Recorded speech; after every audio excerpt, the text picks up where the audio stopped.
छत्रपती संभाजीनगरमध्ये देवेंद्र फडणवीसांचा देवा भाऊ with talk show. मुख्यमंत्री थेट नागरिकांशी साधणार संवाद। शहरात 90 स्क्रीनच्या माध्यमातून टॉक शोचं प्रक्षेपण।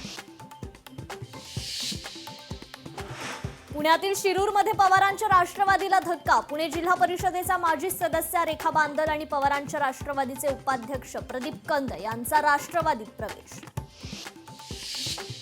किशोरी पेडणेकरांनी निवडणूक आयोगाची फसवणूक केली। निवडणूक पत्रात गुन्हेगारी स्वरूपाची माहिती लपवली। किरीट सोमय्यांचा किशोरी पेडणेकरांवर आरोप। मुंबईतील जुहूमध्ये भाजपचा जोरदार प्रचार। अमित साटम यांच्या उपस्थितीत प्रचार रॅली। प्रभाग क्रमांक 66 मधील उमेदवारांचा प्रचार। वसई विरार महापालिका निवडणुकीत मंत्री नितेश राणेंची चौक सभा आयोजित।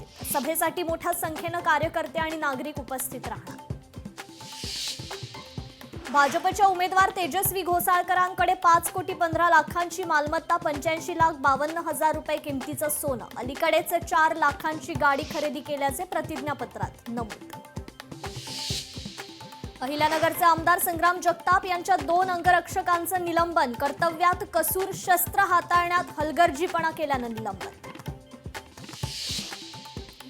भाजप पदाधिकारी मोहित कंबोज यांना न्यायालयाचा दिलासा। मनी लॉन्ड्रिंग प्रकरणातील क्लोजर रिपोर्ट न्यायालयानं स्वीकारला। केंद्रीय अन्वेषण ब्युरोनं 2020 मध्ये दाखल केला होता FIR।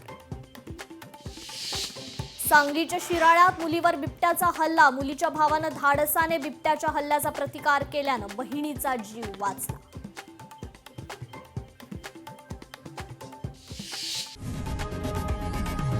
लोकशाही मराठी ऐका, पहा, जागरूक रहा।